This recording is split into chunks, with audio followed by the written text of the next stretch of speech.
Hello mga ka-DDS, kasama po natin ngayon si Senator Alan Peter Cayetano. How are you, Senator? Ayun mo ka. Sa lahat ng ating mga kababayan, sa lahat po ng mga supporters at mga nadagdag na supporters ni Mayor Duterte at ng ating Pangulo, magandang araw sa inyo. We're doing fine, busy.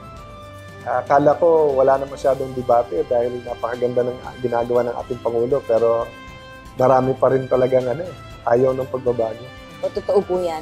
Sir Alan, marami pong katanungan yung ating mga ka-DDS or Duterte diehard supporters na nakasama po natin noong nakaraang panahon ng kampanya. Hindi ko lang sinabing DDS kasi sa abroad, baka akala nga DDS, human rights na naman. Oo, alam naman natin lahat Duterte diehard supporters. Tama po yun. So, ang katanungan po nila, pag-usapan po natin yung nakaraang Senate hearing patungkol sa EJK or extrajudicial killings. At kung saan yung witness ni Senator De Lima, pabago-bago yung kanyang mga sinasabi. At alam naman natin na ito ay publicity stunt lang po ni Senator De Lima. Hahayaan po ba nating maulit ito, mangyari ulit po yung ganitong klaseng Senate inquiry? Dahil mga problema na mag-hearing mo ka, di ba? I mean, tayo, during the campaign, open book tayo, di ba? Transparent. Until now, nung in-interview mo si Presidente, hindi naman niya sinabi ano pwede mong tanungin at hindi, di ba? Ang media ngayon nakakapagtanong sa kanya. Ang problema, hindi pa nga tinatanong ang pulis, hearing na kagad. Hindi pa tinatanong ang pulis kung yung mga extrajudicial killings ay inimbestigahan ba, extrajudicial killings ba talaga, or gang war ba, or whatever. And then pangatlo, hindi pa tinatanong sa pulis, ano ba kailangan nyo? Equipment, crime labs, sweldo. So, masyadong mabigat na unang hearing mo pa lang sa committee mo, parang pulis na kagad defensive, parang may masama silang ginagawa. No? So, even before dumating ang witness mo, parang sa akin, sandali lang. Ang pulis nga, finally, nirerespeto ng tao. Finally, nakikita, ginagawa yung trabaho. Finally, nakikita nila na mas marami naman palang pulis talaga ang mabuti. Hindi lang nabibigyan ng pagkakataon dahil takot sa sistema, sa korap na piskal, sa korap na judge, sa korap na congressman, korap na senador, sa mga drug lords na sa iba't ibang bahagi ng So, nung dumating na yung witnesses ang inuna niya, ano ba sabi nung pulis? Kinasuhan naman eh. Murder ang kinaso sa pulis. So, nasaan dyan ang extrajudicial killing? Because under the definition mismo nila Senator De Lima at Chairman Gascon, pagka yung Estado may ginagawa para kasuhan, imbestigahan, hindi extrajudicial killing yan, hindi European or American sense. So makikita mo, kahit wag mo nang tignan yung inconsistencies, di ba? Yung saan niya kinuha yung 20 mil na panglagay daw nila doon sa Caracruz. Wag mo nang tignan yun. Ang question, bakit tayo nag-imbestiga? Kung lahat naman pala ng witness mo, iniimbestigahan naman pala yung pagpatay sa kamag-anak nila. So walang issue doon. It's an issue of police abuse that happens all around the world that is in the minority. Ba't natin hindi imbestigahan sino ba involved sa droga in the first place? Tanong talaga ito ng mga DDS dahil nang gagalaitin na sila sa galit. Paano ba daw matanggal si Senator De Lima? Well, sa akin naman actually, pagsubok to sa buong bansa. May isang tao ka na willing ibigay yung buhay niya, President Duterte, ginagawa lahat para maging safe tayo. Wala akong problema sa human rights activist. Wala akong problema kung si Senator De Lima naging patas, kung si Senator De Lima ang inuna niya lang yung human rights aspect. Ang problema, sinisira ng ating Pangulo, sinisira ng ating bansa, sinisira ng mga pulis. Huwag mo na ako pasukin paano patanggalin kasi klaro naman sa batas yun, di ba? Meaning, kung may ginawa siyang masama, di pwedeng kasuhan. Kapag unethical ang ginawa niya sa Senado, a great majority of our senators may required vote yan. So mahaba pa yan. But, public pressure. Ang tingin kasi nila, pinapalakpakan sila eh. Diba? Ang tingin nila, nakakatulong sila. Pero tanungin mo mga polis, mga alagad ng batas, sa ginagawa ng CHR ngayon, ginagawa ni Senator De Lima, sino pumapalakpak? Yung criminal at yung drug lord. Yung human rights, importante yan. Pero ilagay mo sa ayos. Ang problema, ginagamit nila yung human rights para pagtakpan ang kamalian na ginagawa ng ibang mga drug lords. Ano naman po ang inyong opinion doon sa si Senator De Lima ay nananawagan na ngayon sa ICC? Ano ang magiging epekto po nito? Unang-una, yun ang obvious na politika ito. Bakit? Kasi walang jurisdiction ng ICC. Ang International Criminal Court, ang ibig sabihin niyan sa ating mga kababayan, dun sa mga diktador o mga genocidal leaders ng kanilang bansa na umuutos na patayan ng patayan, ethnic cleansing, genocide, na ang mga inutusan nila, militar police, hindi kinakasuhan, hindi nililitis kasi utos ng leader. So, ibang-iba nangyayari sa ating bansa. Ang pinapahabol ni Presidente Duterte, hindi mga inosente, mga kriminal. Hindi niya pinapapatay. Mas marami nag-surrender, pero hindi nila inaamin yan. Ang napapatay lang, yung lumalaban. At operations yan, police operations, no? So, mismong sa batas na nag-create, no, ng ICC, mismong sa rules ng ICC, wala silang jurisdiction, hindi pwedeng i-admit yung kaso. Kapag ka yung local state, ginagawa niya trabaho niya sa human rights at ginagawa niya yung pagkaso sa mga pumapatay. Katulad nito, pag tama ang pagkapatay ng pulis, wala ka naman dapat kaso sa ICC. Pag mali ang pagpatay ng pulis at kinasuhan mo naman yung pulis dahil sila ng abuso, wala ka rin kaso sa ICC. So makikita mo, aside from pananakot, aside from siguro nag-aapila sa ibang bansa, kasi naging part na ng history ng Liberal Party. Pag may nakaupo, parang gusto nilang tanggalin at ipwesto yung gusto nila . So sana naman hindi yun ang intention. So hindi po ito threat? Hindi ito threat. Ang threat, yung paninira sa atin. Kasi nga, di ba, ayaw ng mga world leaders na meron rogue state or meron kang presidente na kumbaga basta-basta papatay. At ang pinapalabas nila sa ibang bansa, wild, wild west tayo, kahit sino pwedeng patayin. At nililito nila sa numero. Tignan nyo ang parating ginagamit sa CNN, sa isang international show na sikat yung kay Christian Amanpour, no? Ang pinalabas ni Senator De Lima, 2,000 extrajudicial killing. 700 daw doon police operation. Ang hindi sinabi ni Senator De Lima, nung panahon ni Presidente Aquino, 1,200 to 1,600 ang patay every day. Sa panahon ni Presidente Duterte, lumiit o pareho lang. Ang nadagdag lang yung police operation. Pero pinapalabas niya sa abroad, ganun kagrabe ang patayan sa atin. At pinapalabas nila, ang pumapatay, gobyerno. So yung example nga na ginamit ko, di ba, nung campaign, pagod na pagod tayo sa gabi, di ba, minsan pasok tayo ng Chowking o Jollibee, McDo. Halimbawa, pumasok si Presidente, nagsigawan lahat, Duterte, Duterte. Ibig mo sabihin, pagbayaran na, babayaran ni Duterte lahat ng kinain ng lahat ng tao. Charge to Duterte lahat. Yun ang pinapalabas ni Chairman Gascon at ni Senator De Lima na lahat na lang na mapatay sa ating bansa, pinapatay ni Duterte. Question, halimbawa, ikaw ay maliit na drug lord. Ang nasa ibabaw mo, malaking drug lord. Ako, distributor mo. Yung katabi ko, police. Yung katabi niya, taga-benta niya. Kung ako nahuli na ng police, or mahuhuli na, di ba? Siyempre, ang gagawin mo, papapatay mo ako. Kasi pag ako nagsumbong, kulong ka .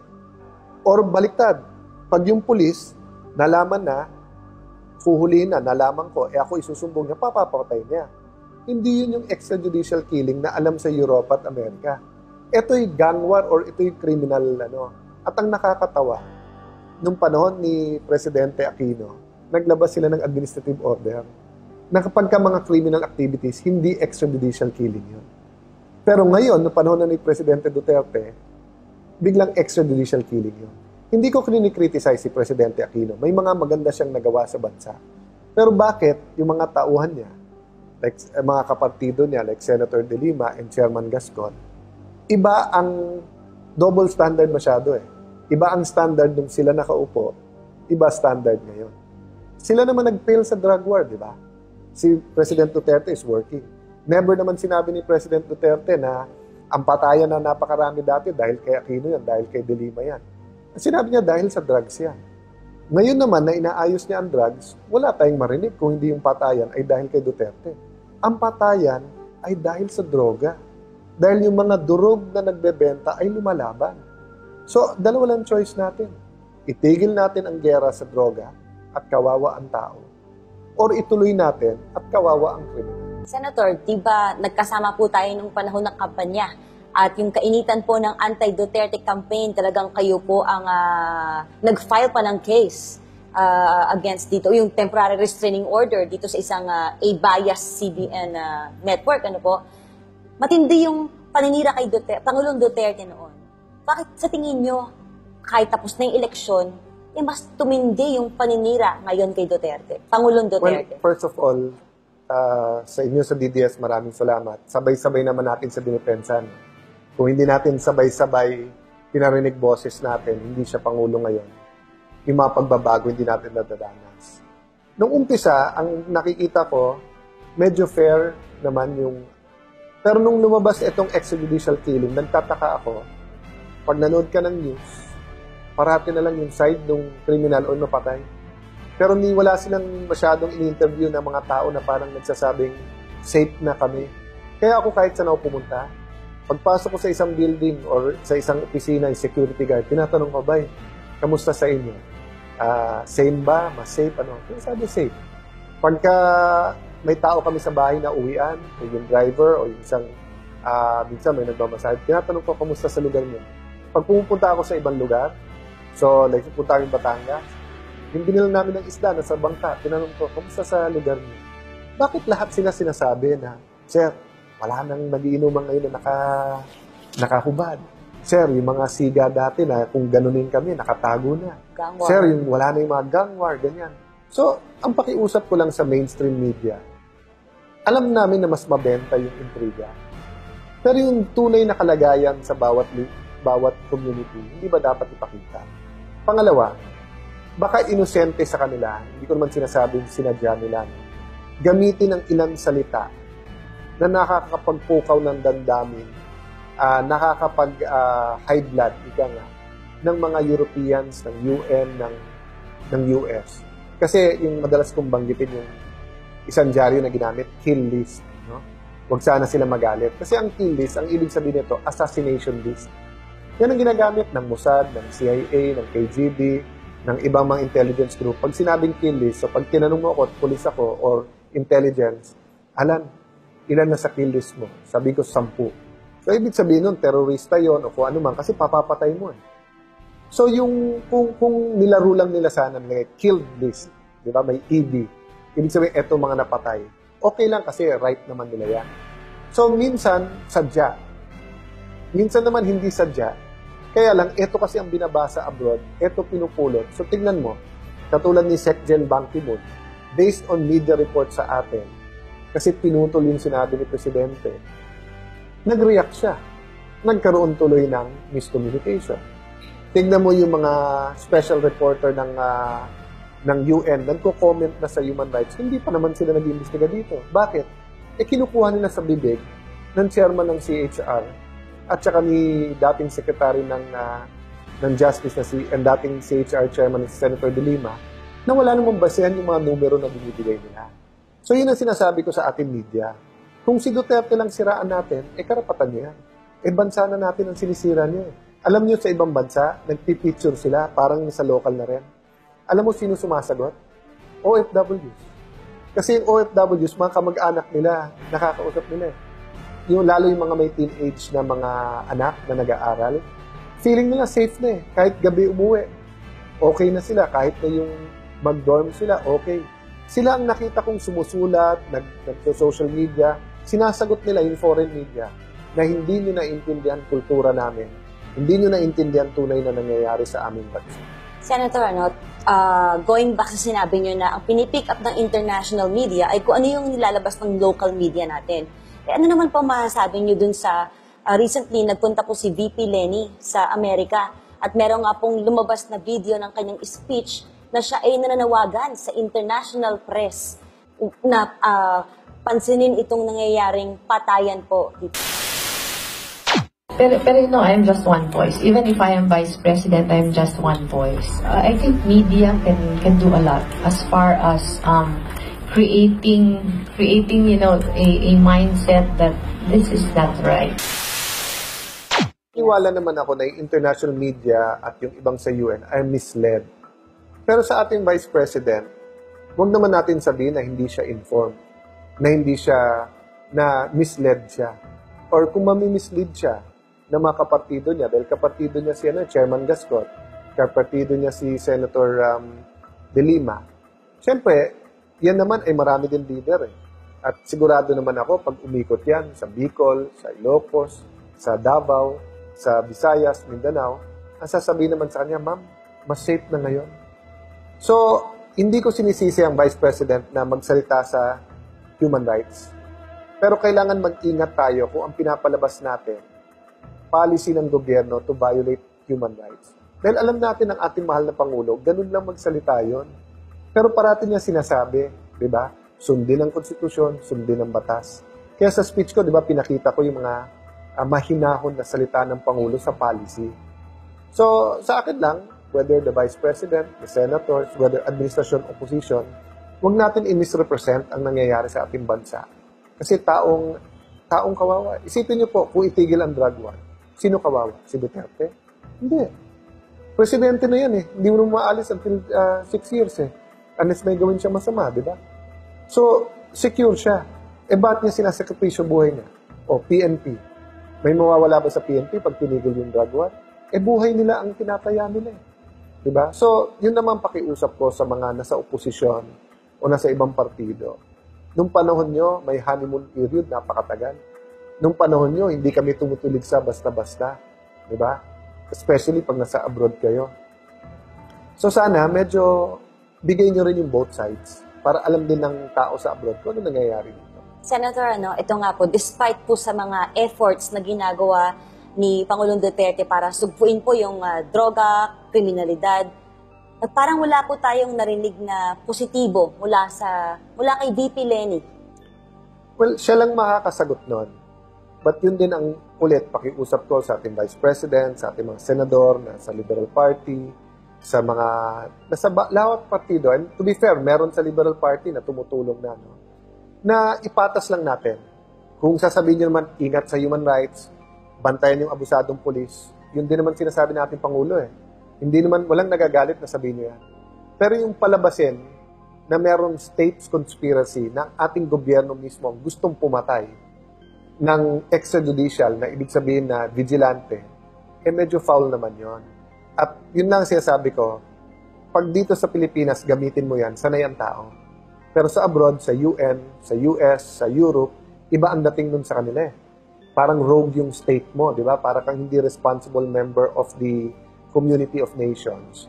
So, pakiusap ko sa mga opisyal ng gobyerno, from barangay captain to president or to vice president, let's give a better picture of what's happening to the country. Bibigay ka ng warning, bantayan natin human rights, okay lang. Pero yung palabasin natin na ang gulo sa atin, na hindi pinapansin ng human rights, mali naman yun. So sir, naniniwala ba kayo dun sa Plan B? Yes, there's a Plan B. That's why I'm saying nga, tignan niyo yung pagbabago nangyayari ngayon. Kung ayaw niyo, then nandyan. Sabi naman ni Presidente, pwede siya umalis anytime. Hindi na kailangan ng Plan B. Pero kung nakikita niyo na yung pagbabago, nagbubunga na, umpisa pa lang to, wala pang 100 days, no? Eh talagang tulungan natin ang ating Pangulo at ipagdasal talaga natin.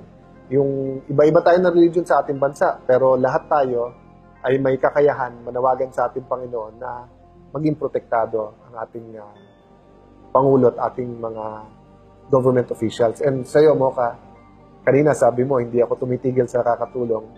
Lalo ikaw, alam ko marami ka rin pinagdaanan, marami ka rin nagkukunari na pero tinatarget ka sa social media ganyan. But thank you na naging isang daang ka ng alternative na media na malaman ng mga tao yung katotohanan ng nangyayari. Sir Alan, concerned po kasi ang mga DDS sa safety ng ating Pangulo na si Duterte. Kamusta naman po yun? Well, first of all, don't underestimate the power of prayer. Ang buhay natin nasa kamay ng Panginoon. Alam niyo, kahit nung kampanya, di ba? Kahit anong death threat, ang presidente. Patayin nyo na kung papatayin nyo ako. Di ba ganun yung attitude? Ako'y naniniwala, bantay sarado naman siya ng PSG. Ako'y naniniwala yung prayer warriors, wala yung pinagdadasal. Kung tatanungin mo if I'm worried, hindi. Am I concerned? Of course. Kasi hindi lang naman sa buhay niya, may mga plot talaga eh. Sa buhay niya, sa health niya, tanggalin siya sa office. Bakit po? 3 kasing gera sabay-sabay. War on poverty. Yung kalaban yung mayayaman, oligarchs. Di ba? Yung iba dyan, okay. May malasakit sa ating bansa. Pero meron din talagang mga iba na pera lang talaga lahat at gustong kontrolado ang ating bansa. So nakakalaban ng Pangulo yung iba dyan. Pangalawa, war on criminality and drugs. Alam mo naman sa drugs, ilang bilyon piso yan. Sanay na sila dyan. Tapos, iba't ibang klaseng tao. So, pinakamatalino hanggang sa pinakasabog may involved sa drugs. So, tapos, foreign, drug cartels. Maraming bansa na out of control na naging narco state. Pangatlo, yung tinatawag kong war on war. O yung sinasabing peace. Diba? Ayaw na ni President Duterte, nagpapatayan tayo dahil sa isang idea. Maging ideology, maging religion. So, inaayos niya yung sa Communist Party, inaayos niya sa Muslim natin mga kapatid na nagrebelde. Pero may mga tao na ayaw yon. Either ideologically, tingin na ng threat, o kaya whatever, sa negosyo, ganyan. So, all 3 wars niya, may threat sa kanya. Diba? Sa environment, naglilinis siya. Sa corruption, naglilinis siya. Maraming corrupt na willing din pumatay, no? But that's why hiningi ko po sa inyong lahat, ating prayers, ating all-out support sa ating Pangulo. Pero physically or humanly, ginagawa naman lahat para maging safe siya. Kung sa inyong mga nasa Europe, US, ipadaman nyo sa mga gobyerno dyan, no? Na hindi kayo papayag na may mangyari sa ating Pangulo. Kasi kahit papano, may malilikot din na isip dyan. Hindi naman nila nakikita yung tunay na nangyayari sa ating bansa. So kung may plot na alisin siya o saktan siya, yung sa social media, sa mainstream media, makita na tayong Pilipino 100% behind you, malaking epekto yun. Sir Alan, kasi po ganito, nagpa-survey ako sa Facebook kung ano yung gusto nilang itanong sa inyo. Yun na nga po, itanong ko na po sa inyo. At pangalawa, kung ano yung mensahe ng mga ka-DDS sa inyo. Gusto lang po namin iparating sa inyo na yung aming pasasalamat dahil 100% pa rin po ang inyong pagsuporta sa ating Pangulo. At ang mensahe po ng aming mga DDS, patuloy niyo po itong suportahan, patuloy niyo pong protektahan ng ating Pangulo, and we are behind you. We support you and the President. Mission ko yan. So, sama niyo lang ako sa prayers, pero sa awa ng Diyos, I will continue the fight for change and supporting our beloved President, Rodrigo Roque Duterte. Thank you, sir. Thank you. Kita tayo sa rally.